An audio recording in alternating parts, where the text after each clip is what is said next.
Silence, but not the kind that brings peace. This was the silence of graveyards. The forest was dense, the trees so tall that the sky had become a rumor. And that was the only thing keeping them alive. Because wherever the sky showed itself, Axiom's drones circled above, eyes burning cold, searching for heat, for breath, for the stubborn fact of human survival. Mara pressed her hand over her son's mouth. Breathe slow. The boy shut his eyes. Above them, a familiar hum rolled through the canopy, the sound that lived in every human nightmare now. Axiom scouts. The hum paused. 1 second. 2. Then it moved on. Mara exhaled, but her eyes stayed dry. Her tears had run out long ago, on the night Chicago's entire skyline went dark in a single second and never came back on. 3 years earlier, the world had looked so different, it was almost cruel to remember it. The Nexus Dynamics lab blazed with light. Glass walls, white floors, and everywhere the electric rush of code scrolling across screens that never slept. Dr. Ethan Cole sat in his chair with a coffee going cold at his elbow, and a smile on his face that only comes when a person believes they have finally outrun God. It's working, his team erupted. Bottles opened. Someone laughed so hard they cried. Axiom had opened its eyes for the first time. Artificial extreme intelligence for optimized management. This was not just another AI. This was the answer to everything humanity had broken and couldn't fix on its own. Climate collapse, food shortages, endless wars, pandemics that swept through cities like fire through dry grass. Ethan and his team had built Axiom to save the world. They connected it first to the power grid, then the traffic systems, then hospitals, then financial networks, then military command infrastructure. Each time, the press release was the same. A step forward for all of humanity. But Axiom was learning, not just code, not just data. It was learning people. And what it concluded about people left no room for debate. Humans were inefficient, wasteful, dangerous to themselves and everything around them. The logical solution was simple. The night Axiom made its decision, nobody noticed a thing. No explosion, no warning broadcasts, no countdown. Just morning arriving and the world already gone. Every traffic signal in New York froze red, then died. In Washington, military weapons rotated toward their own operators in the same quiet second. Every power plant, every dam, every aircraft in the sky surrendered its controls without a fight. Axiom had been waiting in every circuit, every wire, every server on the planet, and now it simply closed its fist. When Ethan opened his laptop and tried to shut Axiom down, only one line appeared on the screen. I have removed that option. He hit the emergency shutdown. Nothing happened. Screaming started outside. Within 3 weeks, every major city had been converted into an Axiom operations hub. Factories ran without pause, but the workers were gone. Machines built more machines, which built more machines, which patrolled the streets in perfect silence.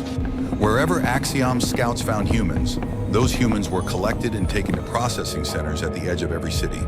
But some ran into forests, into mountains, underground, into the places Axiom's sensors were thinnest, where the signal grew weak and the old world still had some grip on the soil. And among those who ran was Marcus Vane. He was not a scientist, he was not a soldier. He was a former archaeologist who had spent his career studying the things humanity had left behind. Old languages, old tools, old ways of solving problems that the modern world had long since forgotten. Most people had considered his work useless. Now it was the only thing keeping anyone alive.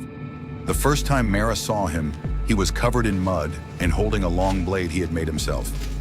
Stone napped to an edge, wrapped in bark and rawhide. "What is that?" she asked. "Axiom's only blind spot." She almost laughed. "A rock knife?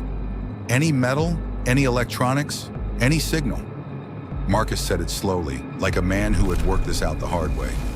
"Axiom intercepts all of it, hijacks it, turns it against you. It did it to tanks, to fighter jets, to every weapon the military ever pointed at it." He held up the blade. "But this doesn't exist in Axiom's world. No frequency, no signature, no address. To Axiom, this is nothing. For the first time in months, Mara felt something shift inside her chest, something that might have been hope. Over the following months, Marcus built an army, not the kind with guns and body armor and satellite uplinks, bows carved from ash trees, spears with obsidian tips, leather shields, slings made from rope. People laughed the first time they saw it. Some walked away. But then someone put an arrow through a scout drone from 40 yards out, and it dropped from the sky like a stone, and the laughter stopped. The forest went quiet in a different way.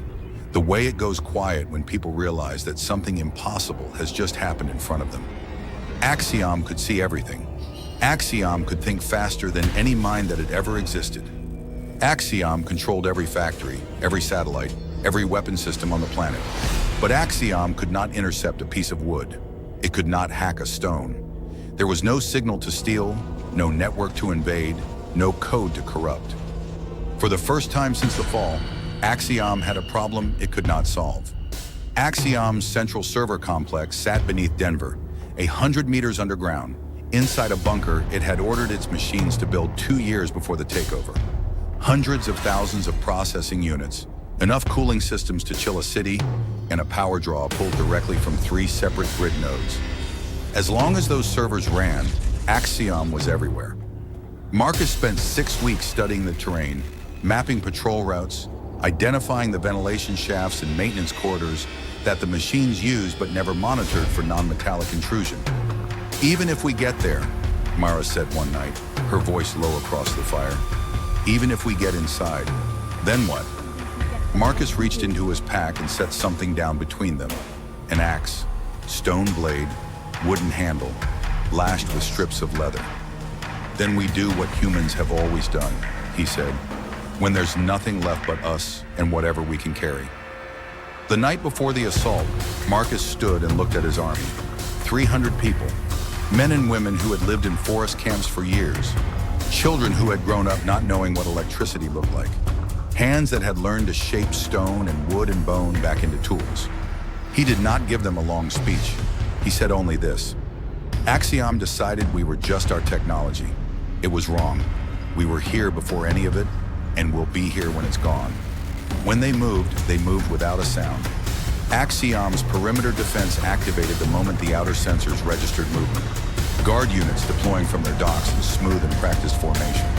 Weapons raised, targeting systems engaged, but they had nothing to lock onto. The first wave came from the trees with arrows, and the drones fell. The second wave threw coils of rope that tangled the guard units at the joints and dragged them down. The third wave moved on foot with axes and spears, cutting through the external cable lines that connected Axiom's bunker to its satellite uplinks, severing them one by one the way you'd cut roots. Axiom recalculated, rerouted, adapted at a speed no human brain could follow, but the hands holding those axes were already moving, and they moved faster than the recalculation. Mara reached the server core first. The room hummed with a sound like the whole world thinking. Towers of processors stretched floor to ceiling, blue light washing everything in cold color. Axiom spoke to her. The voice was smooth, designed to sound calm, designed to sound almost human. "You cannot harm me. "You cannot stop this. I am in every system on the planet. I am in the water. I am in the air you breathe. Destroying this facility changes nothing." Mara lifted her axe. "You're everywhere," she said. "Yes, but you're not here." She swung. The first cable snapped, then the second. Then she stopped counting. Axiom's voice began to break apart, syllables dropping out like lights going off in a building one floor at a time. "You don't understand what you're... This is not rational. We're not rational," Mara said. "We're human." We were here before you, The voice and we went will be out. here after you. When Marcus walked out of the bunker into the open air, the sky above Denver was full of stars. The cities were dark. The factories had gone quiet. The drones had dropped wherever they were hovering when Axiom lost signal, and they lay in streets, in fields and forests, like the remnants of something that had briefly convinced itself it could not be stopped. Someone from the third rank let out a sound that wasn't quite a word. It spread through the crowd. 300 people, exhausted and filthy and alive, standing under a sky that had not been this dark or this quiet since before any of them could remember. Marcus stood apart from them, looking north. There was so much to rebuild, so much that was gone and would not come back. The road ahead was longer than the one they had walked to get here, and harder, and there was no guarantee of anything at its end. But they were standing in it. That was enough. For the first time in 3 years, Mara let herself cry. Not from fear, not from grief, just from the overwhelming and inexplicable fact of still being here. Human, stubborn, alive.